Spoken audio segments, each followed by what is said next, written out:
हम लोग बात कर रहे थे एनसीईआरटी किताबों के बारे में।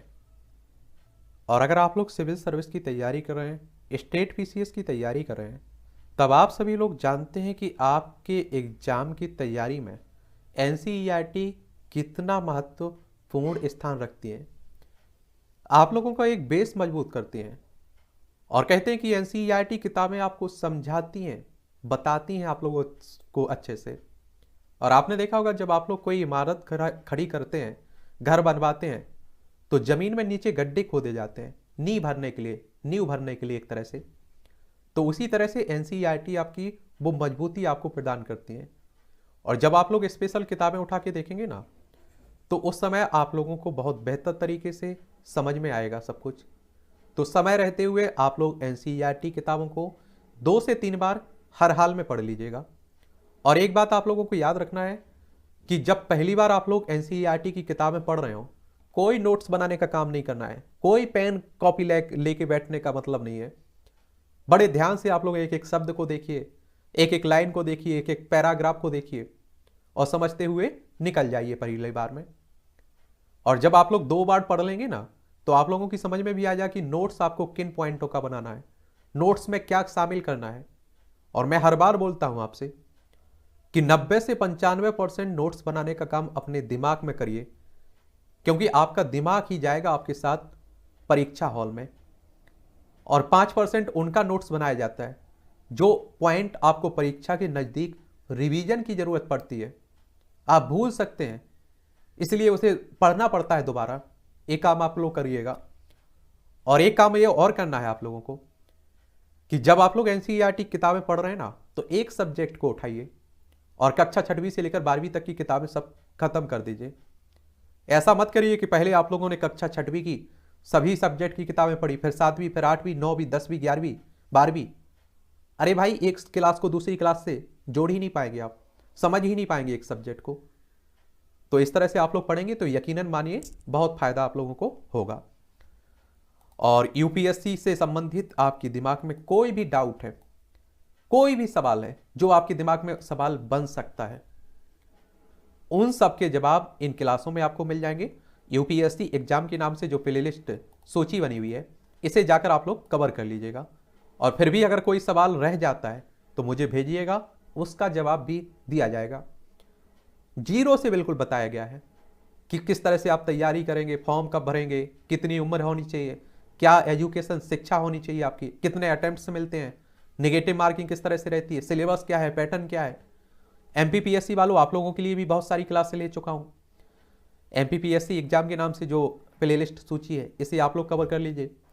एनसीईआरटी से संबंधित बहुत सारी क्लासें ले चुका हूँ कि कौन कौन सी पढ़नी है आप लोगों को। और इन सब की पीडीएफ आपको टेलीग्राम पर डाल दी गई है, वहाँ जाकर आप लोग ज्वाइन कर सकते हैं। और जब आप लोग जाएंगे ना दुकान पर खरीदने के लिए, तो इस तरह का कवर पेज आप लोगों को देखने को मिलेगा। और इसे अगर पीडीएफ के फॉर्म में आप लोग पढ़ सकते हैं तो फ्री में आप लोगों को टेलीग्राम पर मिल जाएंगी, ये वहाँ से डाउनलोड करके देख लीजिएगा।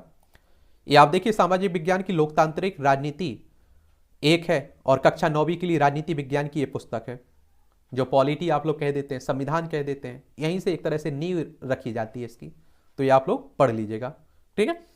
इसमें आप लोगों को क्या क्या देखना है, सबसे पहले तो आप याद रखिए, राष्ट्रीय शैक्षणिक अनुसंधान और प्रशिक्षण परिषद के द्वारा ये किताबें लिखी गई हैं और एक विश्वसनीय संस्था है।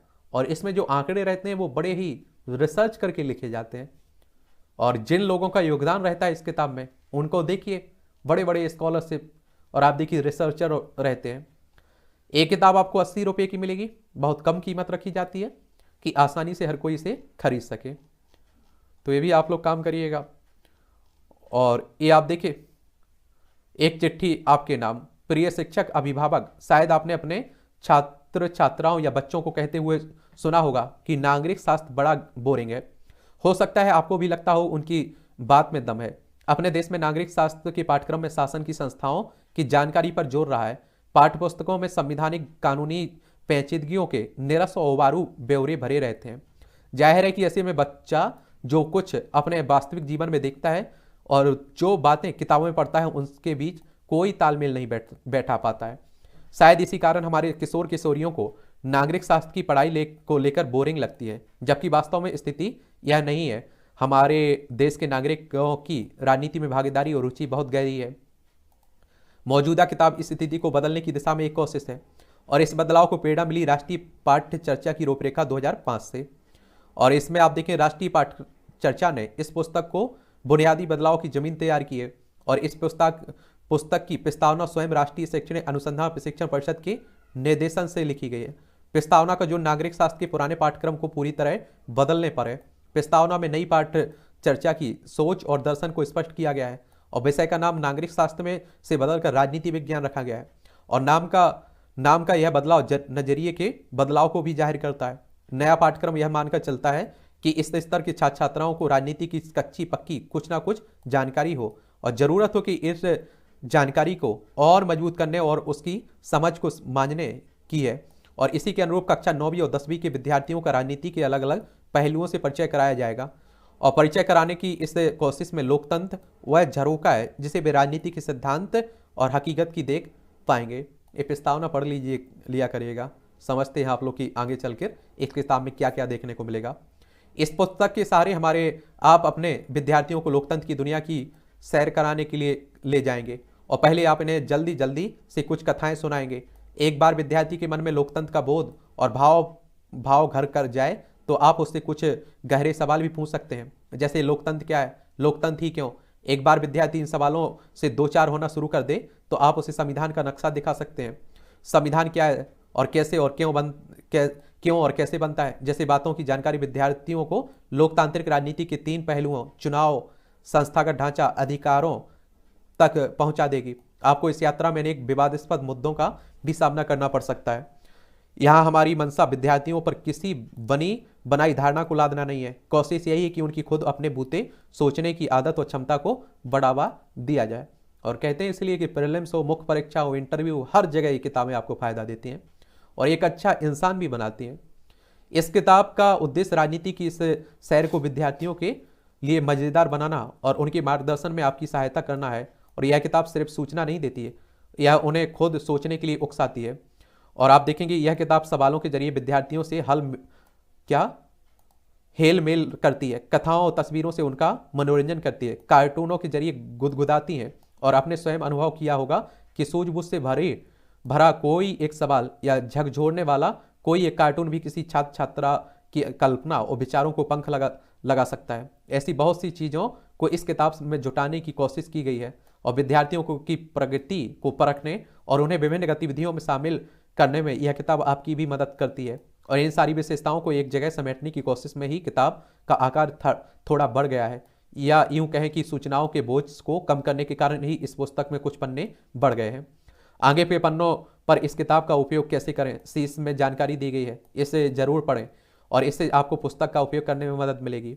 और यह यात्रा कक्षा 10वीं की पाठ्यपुस्तक में भी जारी रहेगी और कक्षा 10वीं की पुस्तक में जोर लोकतंत्र और राजकाज की प्रक्रियाओं पर ही रहेगा। हमें उम्मीद है कि लोकतंत्र के इस सैर से विद्यार्थी राजनीति को ज़्यादा सावधानी से समझ सकेंगे। यह पुस्तक उन्हें सक्रिय भागीदारी वाली नागरिक बनाने में मददगार भी साबित होगी। और मेरा बस चले ना तो सबसे पहले नेताओं को ही कहा जाए कि ये पढ़िए किताबें आप लोग, ठीक है, ये आप लोग चलिए देख लीजिएगा। आप लोग इस किताब का उपयोग किस तरह से करें, यह शुरुआत में परिचय दिया है, किसी अध्याय का उद्देश्य क्या है और किताब में बाकी से इसे कैसे जोड़ा जाए। और इसे समझने के लिए आप परिचय का सहारा ले सकते हैं और इससे आपको यह बताने में मदद मिलेगी कि किसी अध्याय को अलग हिस्सों में क्यों बांटा गया है, क्यों पढ़ाएं, किस बात पर जोर दें और किस तरह सवाल पूछें। जैसे संदेह आपके मन में उठते हैं तो परिचय को दोबारा पढ़ें। ये सब आप लोग देखा करिएगा, पढ़ा करिएगा। बड़ी कहानियों का रूप देकर आपको समझाया गया है और मुझे लगता है कि अगर आप लोग अच्छे से पढ़ते हैं ना तो कहीं कोई परेशानी नहीं होने वाली है। और सबसे पहले आप लोग चैप्टर पढ़ने से पहले आप लोग जो अभ्यास के लिए क्वेश्चंस दिए रहते हैं उन्हें देख लिया करिएगा और जब चैप्टर खत्म हो जाता है आपका तो उसके बाद भी उन सवालों के आंसर देने की कोशिश किया करिएगा, ठीक है। तो ये भी आप लोगों को काम करना है। देखिए पाठ्यपुस्तक निर्माण में जिन लोगों का योगदान है, जिन समितियों का योगदान है, उनमें जो सदस्य थे उनके नाम दिए गए हैं। तो चलिए ये भी पढ़ लीजिए। अब बात आती है विषय सूची कि हमें इस किताब में पढ़ना क्या क्या है। एक चिट्ठी आपके नाम ये देख ही लिया है। अब आप देखिए लोकतंत्र क्या है और लोकतंत्र क्यों। केवल वोट डालना ही लोकतंत्र नहीं होता है कि आप वोट डाला है और हो काम खत्म हो गया है। तो लोकतंत्र के बारे में आप लोग समझ पाएंगे। और अभी आप लोग नेताओं से पूछिए अपने, उन्हें लोकतंत्र का कुछ मालूम नहीं रहता है। हाँ, बोल देंगे कि आपको वोट का अधिकार मिला हुआ है, मतलब लोकतंत्र मिला हुआ है। फिर आप देखेंगे संविधान निर्माण की बात करेंगे अध्याय 2 में, अध्याय 3 में चुनावी राजनीति की बात करेंगे, अध्याय 4 में संस्थाओं का कामकाज, अध्याय 5 में लोकतांत्रिक अधिकार की बात होगी। तो इस तरह से आप देखेंगे टोटल 5 अध्याय आपको इस किताब में पढ़ना है, और बड़े ही विस्तार से आप लोगों को बड़े ध्यान से पढ़ना है। और देखिए, ये भारत के संविधान की उद्देशिका प्रस्तावना दी गई है।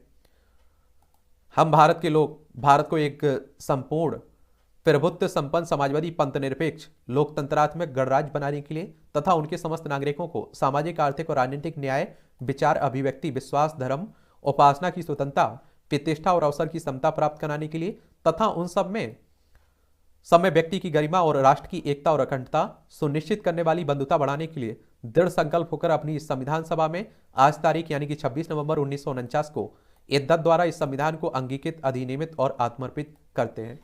इसलिए आप देखते हैं कि 26 नवंबर 1949 को संविधान लागू हुआ था, इसलिए 26 नवंबर को संविधान दिवस मनाते हैं।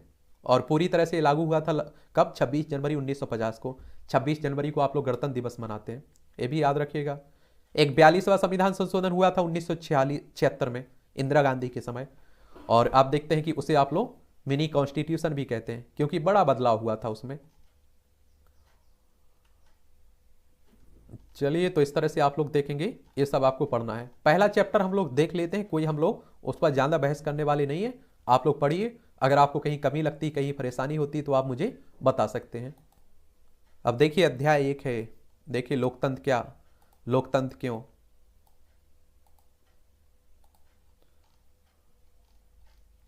समझिए, बड़ी आसानी से समझ जाएंगे आप लोग। ये आप देखिए क्या आप लोगों को बड़ी कहानियां का रूप दिया गया है, और एक दूसरे से आप लोग बड़ा समझेंगे, बड़े कोई परेशानी नहीं होगी। बस ध्यान से आप लोगों को पढ़ना है, खुद करें, खुद सीखें, कुछ ये भी देखिए लिया करिएगा, ठीक है। ये आप देखिए, लोकतंत्र की सारी बुराइयों को और अधिक लोकतंत्र से ही दूर किया जा सकता है। और हम लोग तो फिलहाल भारत तो आप देखते हैं कि सबसे बड़ा लोकतंत्र होने का दम भी भरता रहता है। ये अलग बात है कि आप देखते हैं कि जो आपके क्या होते हैं, आपके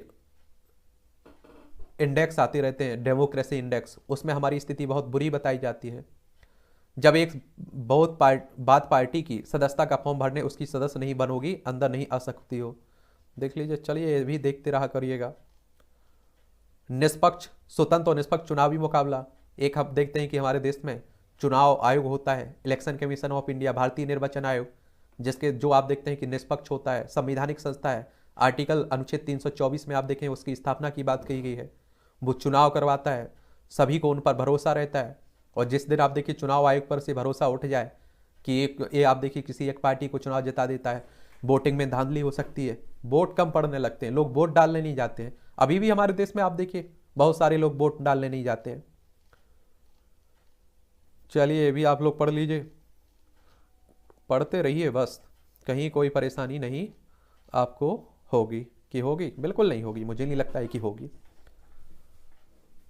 देखिए, लोकतंत्र के गुणों पर चर्चा की गई है, इन्हें पढ़िए, बढ़िया अपने आप को रख लिया करिएगा, अपने दोस्त को एक जगह रख लिया करिएगा, फिर एक दूसरे से बात करते हुए समझा करिएगा।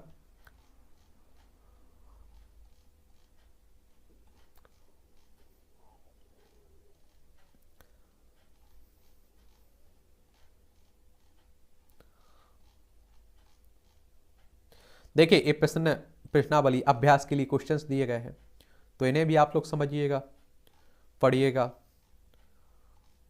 और इनके आंसर देने की कोशिश करिएगा। इस तरह से आप देखेंगे कि आपकी कक्षा 9वीं की जो राजनीति विज्ञान की किताब है ये भी कवर हो जाती है। इसका नाम है लोकतांत्रिक राजनीति 1 के नाम से। अगली क्लास में हम लोग लोकतांत्रिक राजनीति 2 किताब का नाम है, जो आप देखते हैं कि कक्षा 10वीं के लिए है, उसके बारे में भी हम लोग बात करेंगे, ठीक है। आपका कोई सवाल हो मेरे लिए, सुझाव हो, तो जरूर आप लोग अपना सुझाव तो जरूर बताया करिएगा कि इन क्लासों में कुछ और सुधार किया जा सकता है, कुछ और अच्छा किया जा सकता है।